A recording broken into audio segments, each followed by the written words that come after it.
Hey, everybody at WonderCon at home. Welcome to the Valiant panel. My name is Emily Hecht. I'm Valiant's digital marketing manager, and we have a really great panel of people with us today to talk about what they're working on and the craft of comics. Let's meet our panelists. Colin, would you like to introduce yourself first? Hey, everybody. I'm Cullen Bunn. I am the writer of Shadow Man and Punk Mambo. Heather? I'm Heather Antos, senior editor at Valiant, and I work on Quantum and Woody, Exo Manowar, Shadow Man, Savage, Final Witness, and a bunch of other stuff. Things you can't say yet. Yeah, a lot of those. And who's this John guy? Hi, I'm John Davis Hunt, and I am the artist on Shadow Man. Hi, Lisa. How are you doing? I'm doing well. I am Lisa Hawkins. I am a senior editor over at Valiant. I work on Bloodshot, Punk Mambo, Ninjak, Rye, Dr. Mirage, and a ton of other things I can't mention yet. Yeah, it's good that I'm on this call because I'm going to be watching the two of you for spoilers. I don't remember what's been announced or what hasn't anymore. Like, it's all just... Exactly. That's why I'm here. Yeah.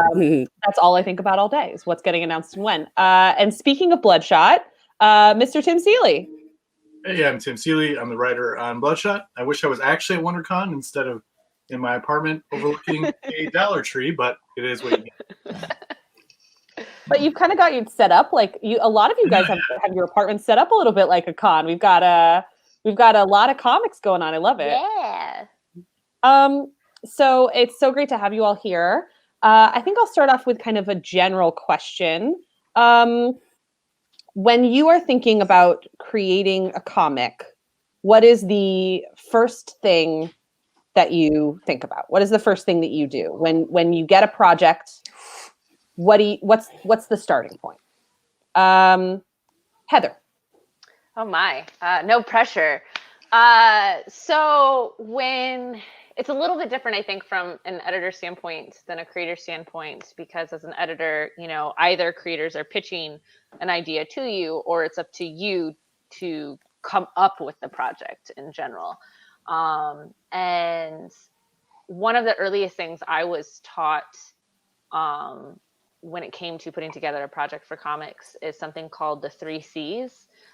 3 things you need, or 2 out of 3 things you need in order to have a successful comic. And that is a strong creator, strong character, and strong concept. In a perfect world, we want all 3, but not everyone has the rights to Batman. Not everyone has the rights to Bloodshot, but if you can get 2 out of the 3s, you have what we call a strong marketable comic, but we always aim for all 3. And I think, given our cast of creators that we have on this panel, it's pretty easy to see that Valiant is able to get some very, very strong creators on board with our very strong list of characters that we have. So then it's all up to the creators and the editor to come up with that concept. Good. Yeah, so we've got 3 people here who are working on Valiant Comics, who are creators who've done a lot of original projects and who've done a lot of projects for other licensed properties. What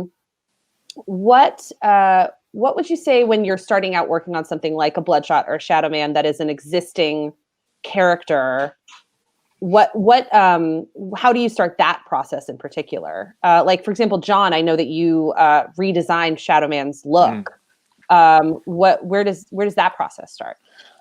So you start, I guess, where everyone does. I went back and I read as much Shadow Man as I could get my hands on, and then I think you always want to, as an artist, you always want to kind of put your own stamp onto a character. You always want to kind of try and have that thing that once you've done it, like other people kind of have to use it or want to copy it and stuff. That's always a neat thing to do. But I was lucky in the script. Yeah. Like McFarlane's webbing is always a great kind of go-to of something that once he did it, like everyone did it afterwards. So after he worked on Spider-Man. So I was quite lucky actually, because when the script came through, when Cullen sent the script through, he had Shadow Man conjuring things out of, the shadows around him. And he specifically had an effect that he said where as Shadow Man moved, the shadows sort of moved with him. So I just experimented with loads of different ways of kind of trying to draw that. I tried drawing it as like actual smoke, and then I played around with a few other sort of mixed media things. And eventually I just came up with quite a simple technique, which was just like sort of cross hatching, where I just have like vapor kind of coming off of his head and then his clothes and stuff.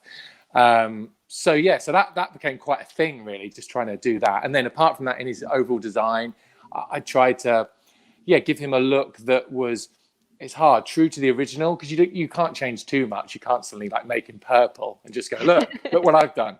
But I did try and, kind of keep elements that make him iconic, and then also give him, hopefully, cool little twists that going forward other artists would kind of pick up on and use. I mean, one of the coolest things is having a lot of the variant covers back for the first issue, where people have, like other artists have just picked up elements of the design that I've done. Stuff like that is like awesome. As an artist, it's really cool. Oh. And I mean, okay, going off of that, Cullen, when you started approaching Shadow Man, those ideas, those powers like that, the shadow powers and the different way that you're sort of taking the character and the supporting cast, how do you approach something like that, where they have a pretty significant history of comics and you're putting your own spin on it? Yeah. Years ago, very early in my career, another creator told me they were working on a book, and they said, I'm going to treat this book like I stole it. And I kind of that has always stuck with me over the years, because Shadow Man is Valiant's character, and I'm there's certain things you can't do. Same with Punk Mambo. But when I get those projects, I like to think that I was hired because people want to see what I could do with it, and I kind of want to. I treat those characters, if I can, as much as I can, like they're creator owned. Especially with Shadow Man and Punk Mambo, I really feel like I took these characters and I'm doing something. There are constraints. There are certain things I can't do, but I may try to push the boundaries of those constraints a little bit and see what we can get away with, because I want those characters to feel like, I really want. It's sort of what John said. The next person who writes Shadow Man or Punk Mambo, I want them to feel like they have to follow in my footsteps, and they have to do what they have to kind of stick with what I have I've set up. I go and I buy all the previous appearances of the characters. My comic shop owner used to know exactly. It was really difficult because I'd go in and I'd buy the Shadow Man trades, and he'd say, "Oh, I know what you're working on next." It was always, I do my research and I try to honor the stuff that's come before, but I also want to try to leave a mark and do something different with it, and do something that's unique to me. And Tim, what about for you? I mean, you're working on a character right now that just had a major motion picture with Vin Diesel and has a pretty long history in comics, and is sort of one of the best known Valiant characters, and you've clearly put your own spin on it. But when you began that process, and now that you're continuing, because I'm not sure what issue has been written up to exactly, but you've written a number of issues now. What has that process been like? I think it's interesting because I never think about it like putting my stamp on it. I always think about, what do I have to make people feel? So I guess I'm not as egotistical as John or Cullen. I'm more of a sort of, like yoga kind of guru guy or something, because I think about your feelings, I guess. To me, so the job is always, well, what is this story about? Who are these people, and what should you get out of it, I guess, is the approach I take. And with Bloodshot, I grew up reading. I'm old enough to have gotten the original Valiant books off the shelf back in the 90s, and I was actually reading the Lemire run, so I had a pretty good idea of what they were doing, and I kind of I anticipated that the movie wasn't going to be like Jeff's run, because Jeff's run was very introspective and kind of quiet and kind of almost a metaphysical take on it. So I realized the movie would probably not be that, because it was an action movie with Vin Diesel. So I tried to follow the feeling that it would be like a big, awe-inducing action movie with lots of quirky characters and stuff like that. And kind of a espionage movie action thing where people are changing sides and who do you trust and that kind of thing. So I tried to follow what it felt like, I guess.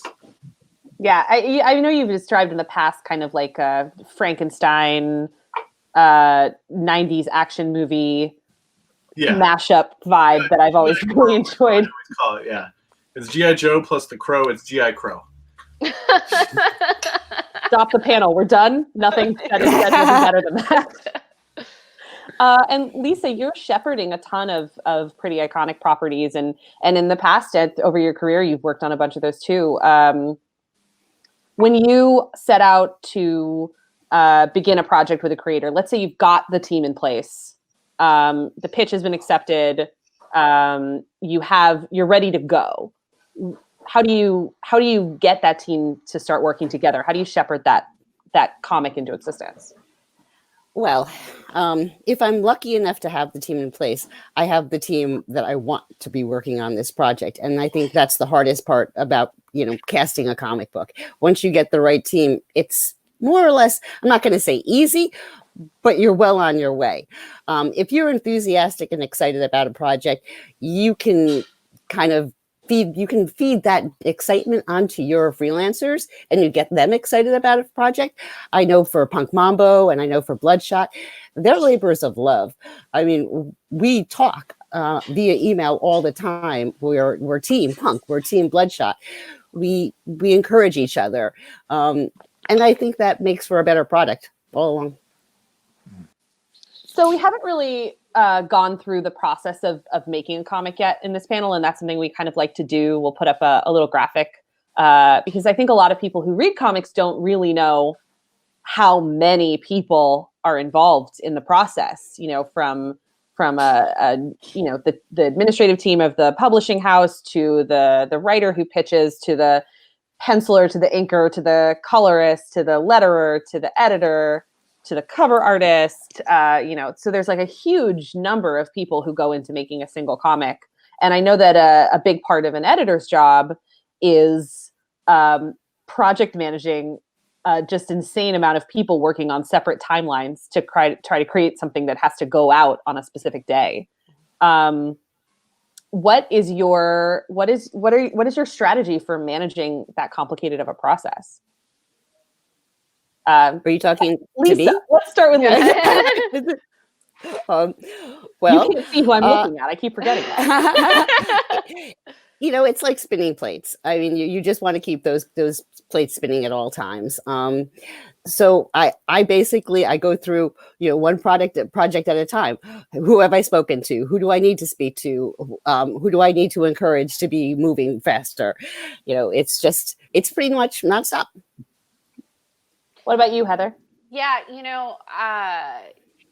one thing I learned very, very early on in my career is you can't treat every single project and every single creator as if they're cookie cutters and the same. Like we're all lovely little snowflakes and we all, create under different circumstances and different schedules and different, timelines and even like Colin and I have worked together on a number of projects over the past several years, and every single one is entirely different, and it has to be treated that way. And so it's constant improvisation, it's constant adapting. Every week my creators know, like clockwork, every Monday I send a check-in email just to hey, how you doing? How are things going? Where are we at on this project? And there are some creators that, work via email. There are some creators that kind of get overwhelmed by email and don't really ever look at it. And I know that I need to call them regularly, or they respond better via texting, or they respond better via like Twitter DMs or things like that. And so it's just a constant like record in my head of this is how this person communicates. And so I need to adapt how I communicate to how they communicate.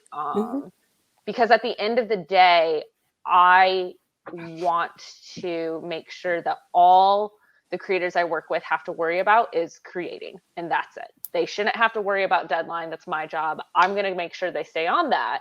But if I did my job correctly, then we're ahead enough, we're already on schedule that they don't need to worry about, oh, you know, we're 2 weeks behind print or anything like that. That shouldn't ever be a stressor for them. Wow. I mean, yeah, I like to think of myself as organized, but not like that. Nope. That sounds terrifying. I'm very type A. Oh, no, I mean, I've seen your She bullet is. journal. It's amazing. We're kind of hopping around in the timeline of making a comic right now, but I'd love to go back sort of to the earlier part of the process and talk to Cullen and Tim a little bit about creating a comic book script. And that process. We'll try to put up a couple script pages on the screen right now so people can kind of see. Oftentimes they look a lot like film scripts, which is interesting to me when I found that out. Let's start with Tim. Tim, what is your script creating process? What do you try to keep in mind while you're creating a script, especially, and you can talk about it via Bloodshot or just in general? Well, I mean, I was thinking, I drew comics for like 12 years before I was a full-time writer. So the reality of comic scripts is they're just between two people, really. They're between you, the writer, and the artist. And then, you know, in the end, obviously the colorist will use it for, you know, keys for lighting, and the letterer will use it for lettering. But, you know, in the end, it's basically just a document to tell the artist what the writer is thinking so they can translate it into comics. So I try to make it as easy as possible as a translation between us, you know. So I separate everything out so the character descriptions are in separate parts. They don't have to happen in the script. I try to make so I don't spend a ton of time, you know, describing what's in the scene, because that just takes time away from the artist doing a job which is more time consuming than mine. So, you know, I try to make it pretty simple and rely on the artist. I try to write towards the artist. If I know who they are, that's great. With Bloodshot, it worked out well because I knew it was Brett.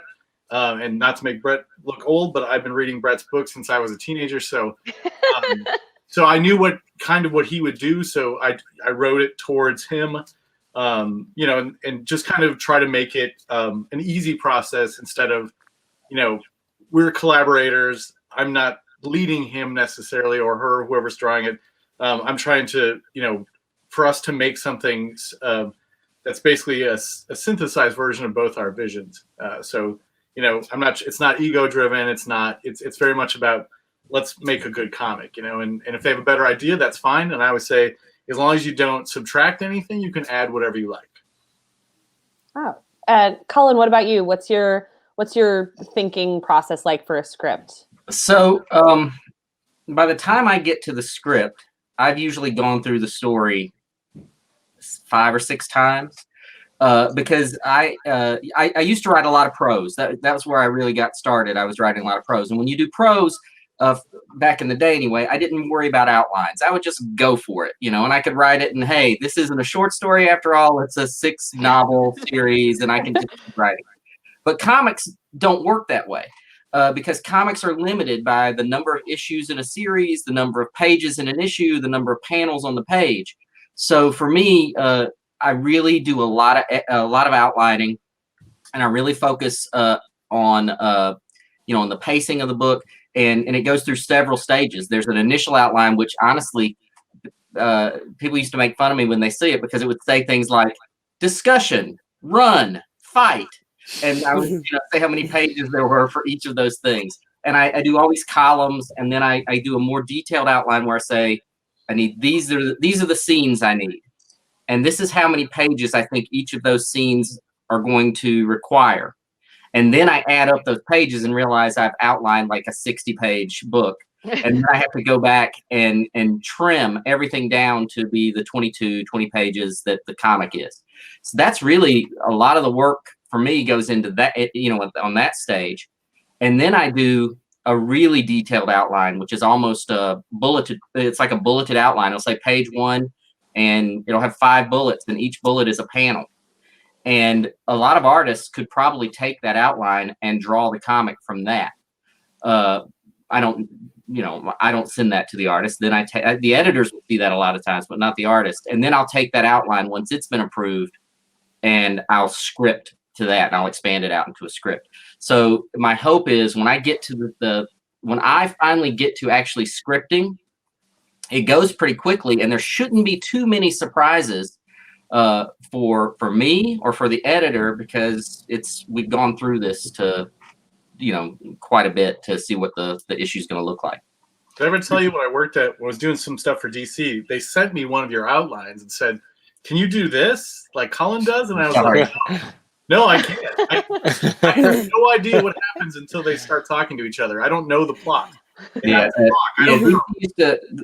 DC used to send my outlines around because I guess I was the only person crazy enough to do it that way. No, it's an awesome process. I do not make things up that way, and I find it really interesting that you. Well, that's the whole thing. It works. I don't think my outlines work for everybody because everybody works differently. Right.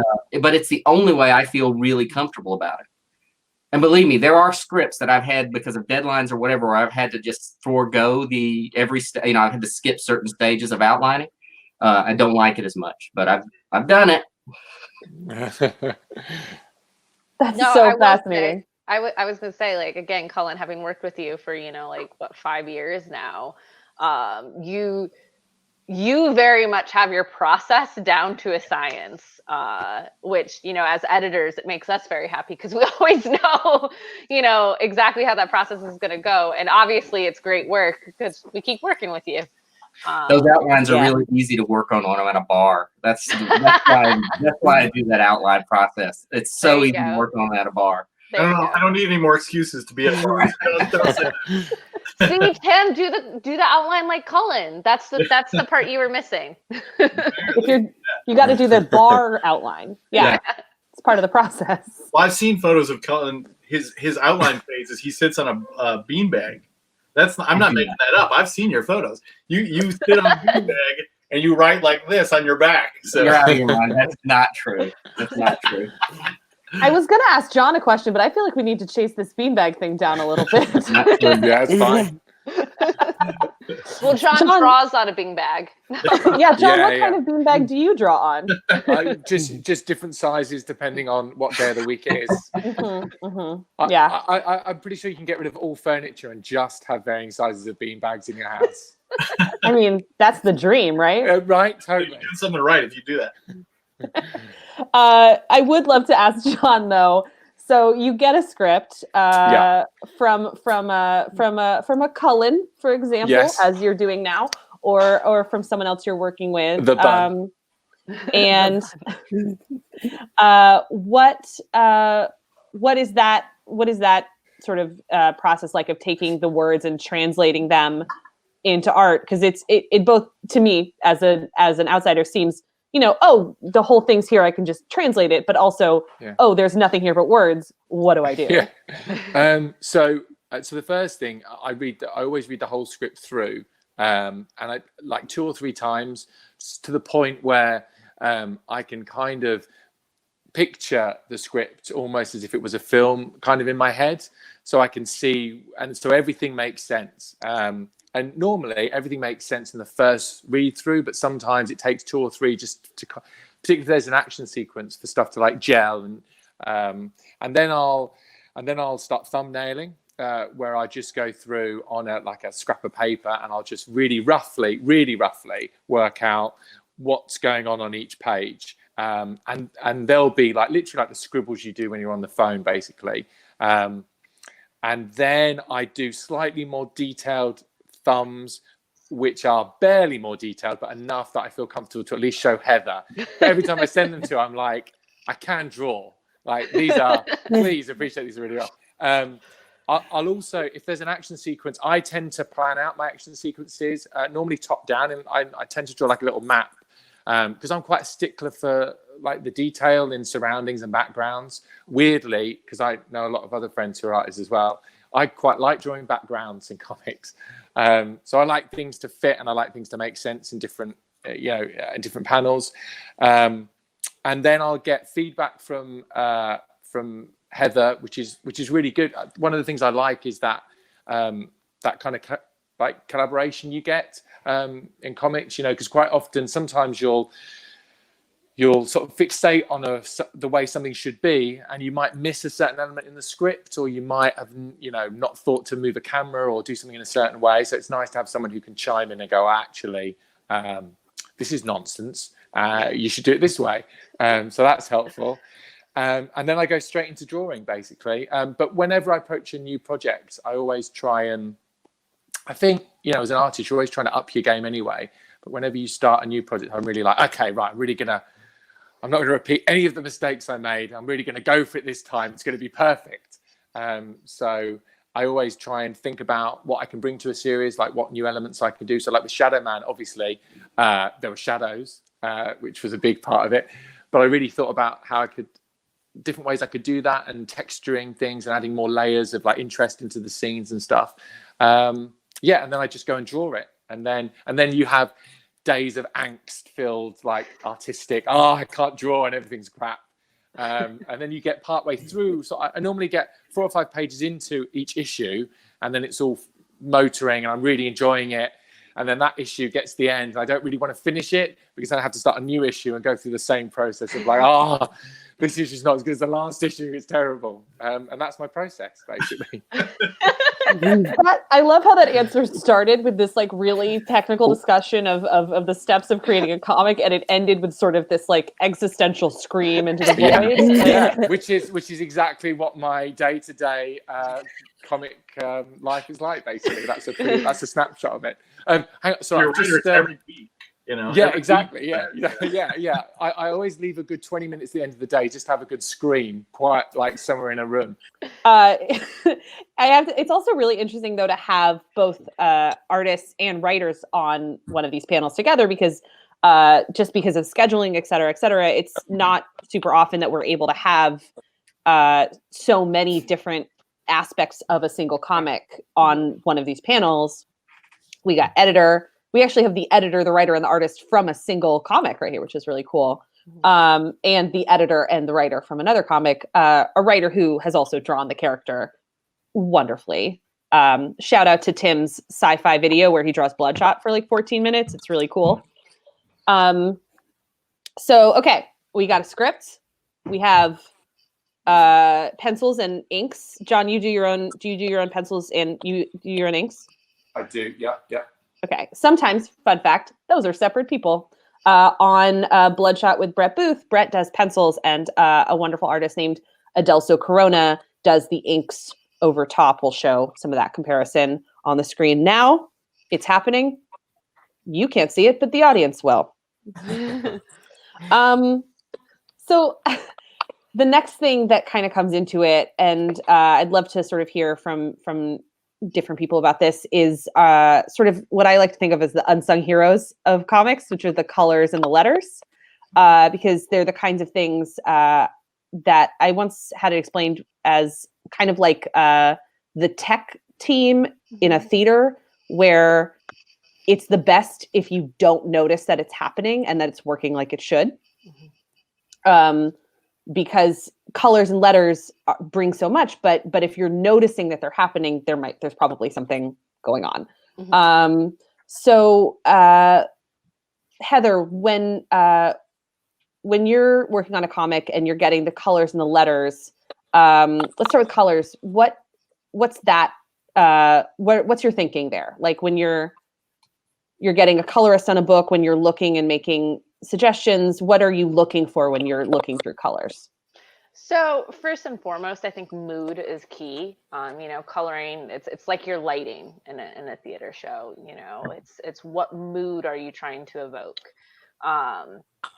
And when it came to Shadow Man, for instance, mood is key. It's a horror book. It's suspense, it's thriller. It's you have like those like sudden reveals and the violent screech aha moment, and monsters and blood and spoilers.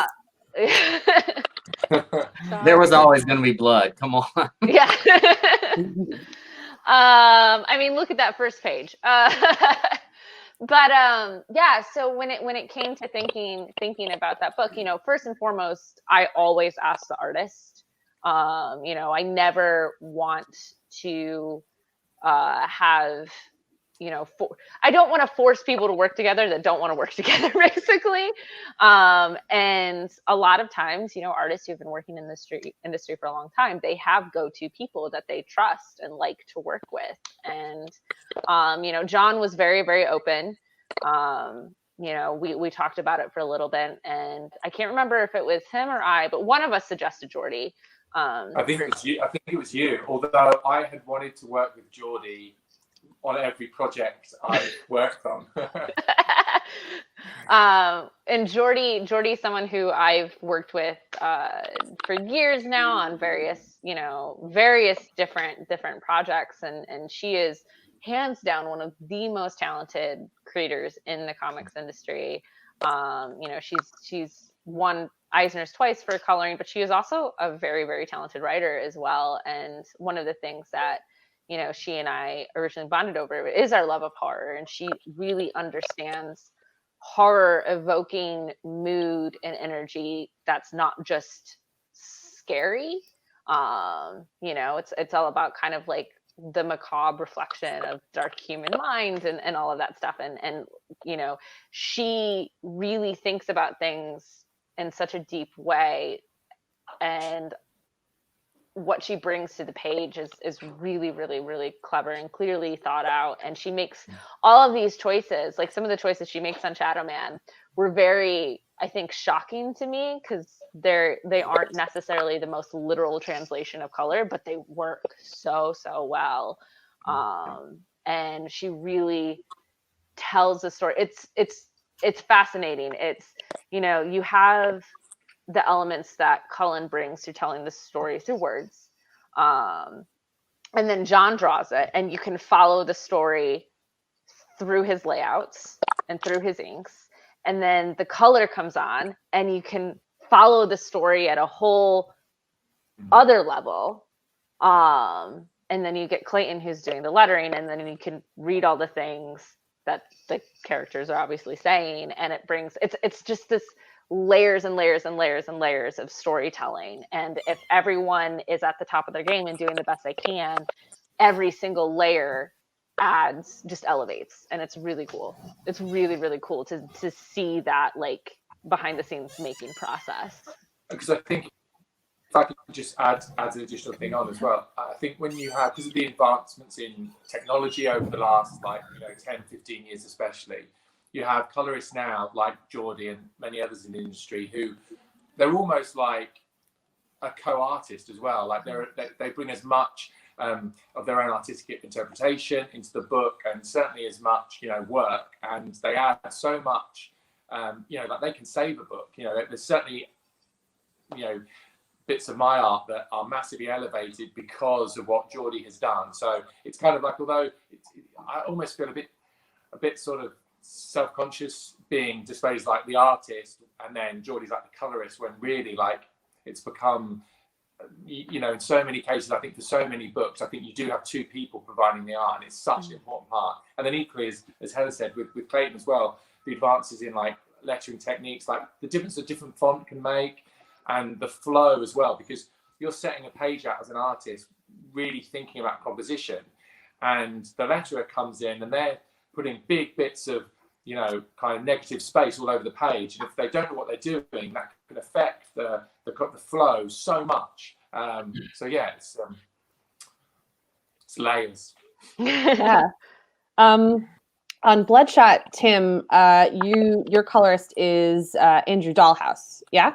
Yeah. Mm-hmm. Yeah. And Lisa, you're working with Andrew on both Bloodshot and Rye.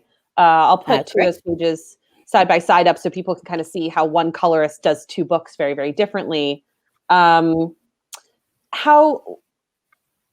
is there anything in the script that you say to sort of give cues to the colorist or the letterer? Is that something you think about, or do you kind of just let them do their thing? I mean, I definitely try to give cues. Like, one of the big things I think writers forget is, because if you were doing a screenplay and a film, you would include, it would say exterior, late afternoon or whatever. That would be in the script, which we don't always do in comics. So I try to do it. just to give them that indication of what the time of day and where the lighting is coming from. But again, it's, I want them, if this was a film, the lighting director would have a lot of the say over that creative. I don't say, a thin rim of purple light outlines Bloodshot's white skin. Like, I don't do all that. That's up to them. But I try to help, instead of be an impediment to their creativity. And for lettering, I always try to do the same. I have like a series of descriptions that I consider lettering balloons, or like there's weak and monster, and they're just kind of balloons. You know what a weak balloon is? It's like, oh, I am defeated, and it's kind of squiggly. Monster balloon obviously is some kind of monster font, so I know it sounds monstery, but I let people do their job. I just try to be clear, and that's the same thing I would want if I were doing any of those jobs, and have done some of those other jobs. I would just want the writer to be clear. And Lisa, when you're working with somebody like Andrew, because having known your work now for a while, I've seen that you definitely have your go-to people as well. You've got people who you really trust to work on your books. And I know that you've worked a lot with Andrew and with Dave Sharp as a letterer, among other people, Yes. of course. But Dave worked on Rye and Bloodshot and Punk, and Andrew's working on Rye and Bloodshot. When you find somebody like a colorist or a letterer like that, who's somebody that you really trust, what does that come from? Is that from their instincts? Is that from their ability to get things done on time? Like, what makes somebody you want to keep working with? Well, obviously, if they're reliable and they always do a great job, there's somebody I want to work with. Yeah, sure. With Andrew, with Rye, when he first started doing Rye, it wasn't quite the right fit for me, but I kept showing him different examples of what I wanted, and he just elevated to exactly what I wanted. With Bloodshot, it was Brett wanted to work with Andrew. He specifically asked for him, and I said, of course. And when I started seeing the pages come in, Brett's pencils are gorgeous, as Tim can say. And then you see the inks, and it's just, wow, this is so amazing. But really takes the colors to bring it to that next level, and it just all comes together like a masterpiece at that point. So Andrew's really such a great fit on both of those books. Dave Sharp is incredibly reliable. He brings something different to the table every time. He changes up the fonts for every script he works on. And he's a pleasure. What he did with Dr. Mirage and the clapper boxes really just, it brought something so special to the page. I mean, for me, letterers are the unsung heroes. You really don't want to notice them unless you really do want to notice them, because if you do and you don't, then somebody's made a big mistake. But it can bring those pages. They can bring the page to that next level if it's done correctly. And Dave and Andrew both do that. So we don't really have a live audience right now, unfortunately, to ask any fun questions. So shout out to our wonderful Valiant intern, Pauline, who wrote a couple fun questions for us. Just please imagine there's a line of people at a microphone right now. Some of them are in cosplay, and they're asking you questions. And we will, because this is a panel where we get to control the questions, there will be no, this is less of a question, more of a comment. And there will be no, well, actually, I have two questions. Bummer. I'm so sorry. So I would love to know, what was the first thing you ever wrote or drew that made you feel like, okay, now I am a comic book professional? John, let's start with you. Oh gosh. I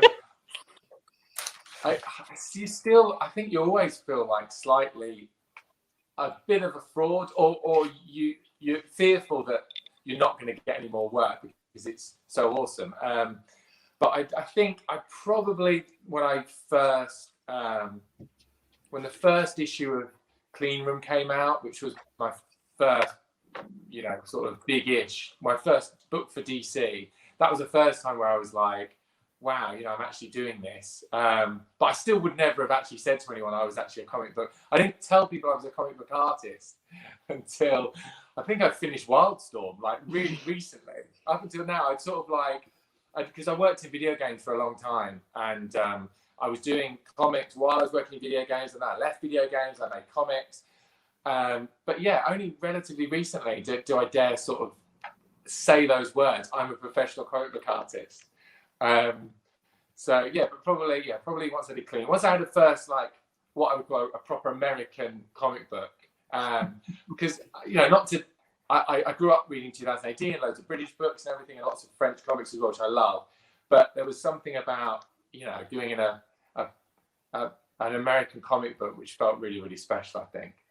John, you know that's the cover of the Clean Room trade right there. The original. I have the Jenny Frazan right there behind me. Oh, is that it there? Oh, It's right there. gutted. There it is. That's right. I know. I really want it. So if you ever like want to give it to me, that would be. He's my sister-in-law, so I could probably I give know. her these. Yeah. Well, Yeah, that's I'm not even going to offer to pay for it. I just at some point, if you want to give it to me, because I really want it. there you go. There you go. Well, you know that book, your work on that book, I was obsessed with that book, and that's the book. That's why I hired you for Shadow Man. That's why I reached out to you. Was your work on Clean Room? So full circle. Yeah, I when- know, it's all connected. It's all layers. When Heather told us that you were going to work on Shadow Man, she was, and if anyone hadn't seen Clean Room, she's like, no. Go look at Clean Room. Google pictures from that. Look how scary it is. Look how gross parts of it are. Get ready. We all got really excited. Tim, what about you? What sort of was the book that really made you feel like a comic book writer? Oh man, when I was 15, I did a book called Redemption: The Nightman, and it was like total Spawn ripoff, whatever. But there was a copy place by my grandma's house, and so I would save up my lawn mowing money, and I would go there and print up copies of it, and it would be printed and shrunk down. Even though I drew it on typing paper, I would shrink it to half size. And I was like, "That's it. That's a comic. I'm a pro."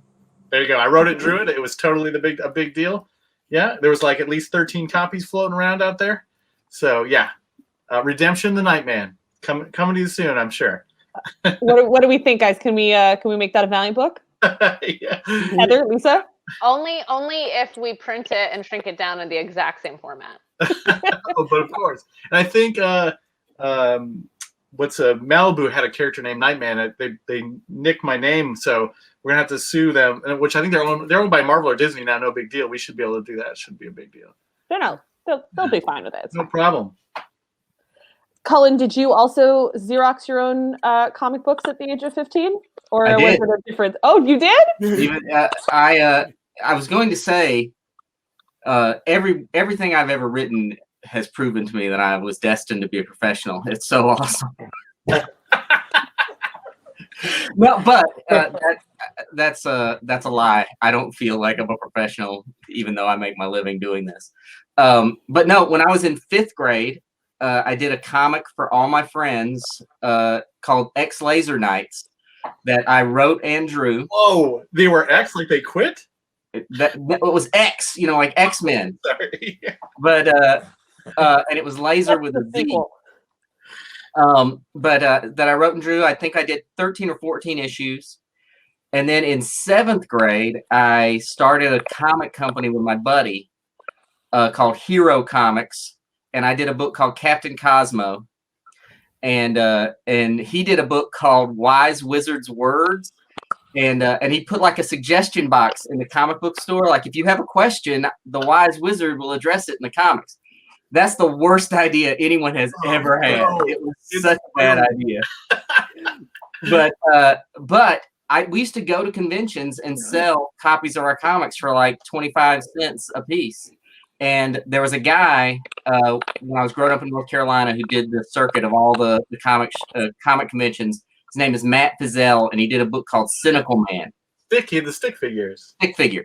Yeah. And he bought some of my books, and he wrote me a typed letter that telling me that he enjoyed the book and telling me I needed to put copyright symbols on it. And I keep that letter right here on my desk. It's on my little desk pad. I have always had that letter and that's a very it's very old.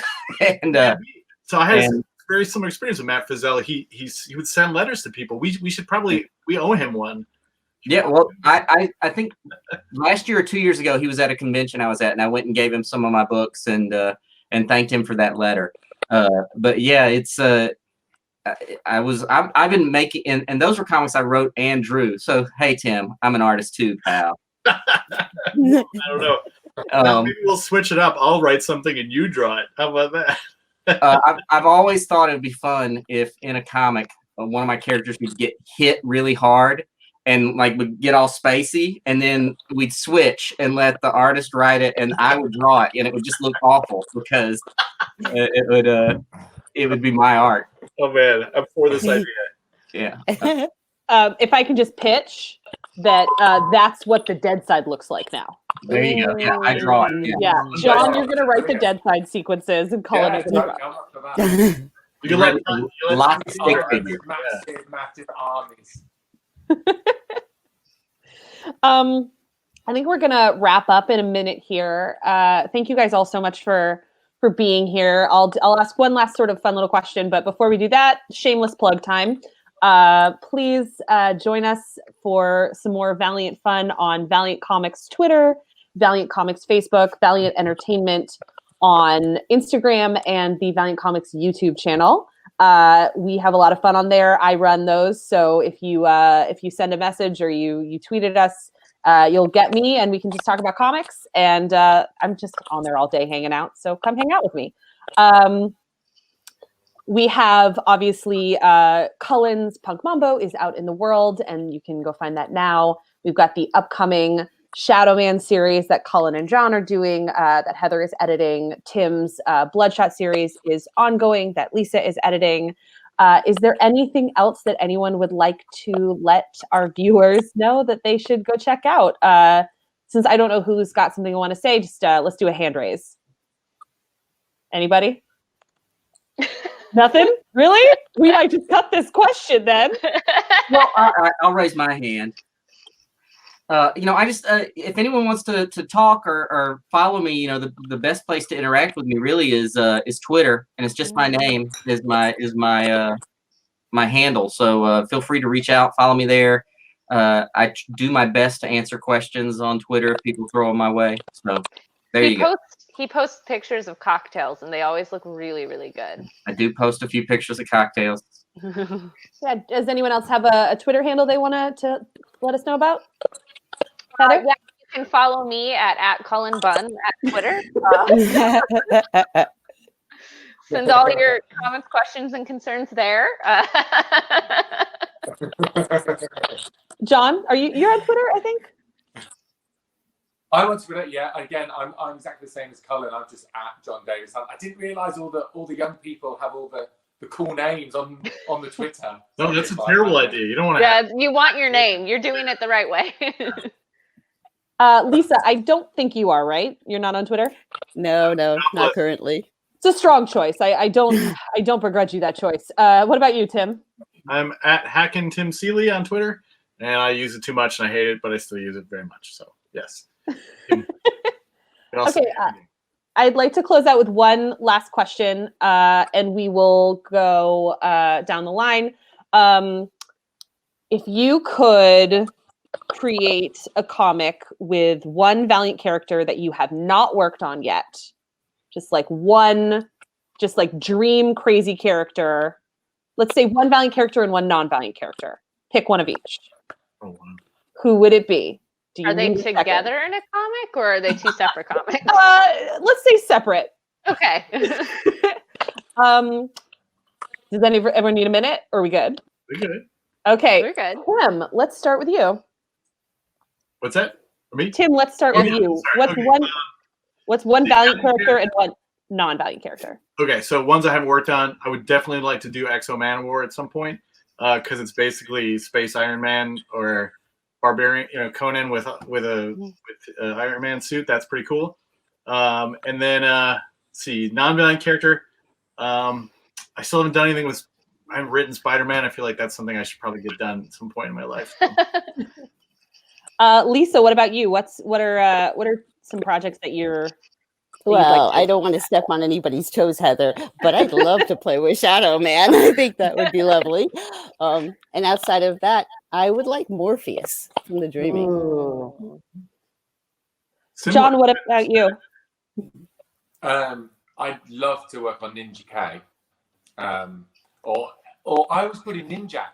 That's his name. It's Ninja. That's Is Ninjak. it Yeah. Ninja K or is it Ninjak? All of the Ninja above. engineered it. All of the above. All of the above, yes. Yeah. So yeah, and I guess if you're going to do it, I'd cross him over with James Bond because that just seems slightly obvious, but also awesome. And Yes. I'd do that. That's really cool. Mhm. Heather, what about you? Who would you? Who haven't you tackled that you'd like to tackle? Divinity, hands down. Divinity, hands down. I love that original run, and there's so much potential there, and it's also very intimidating. He's a very intimidating character, but who knows?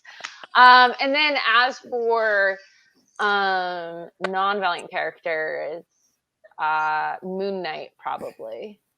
Good choice. Yeah, that noir flavor. Love it. Mhm. Cullen, what about you? So John took my answer because I was going to say Ninjak. We should do it together. Right? And, it's funny because it's not a character. I don't think I had the appreciation of Ninjak until relatively recently and started reading some of the stuff. And I was like, oh, this character's kind of great. And yeah. When you did Roku, yeah. Yeah. And so, yeah, Ninjak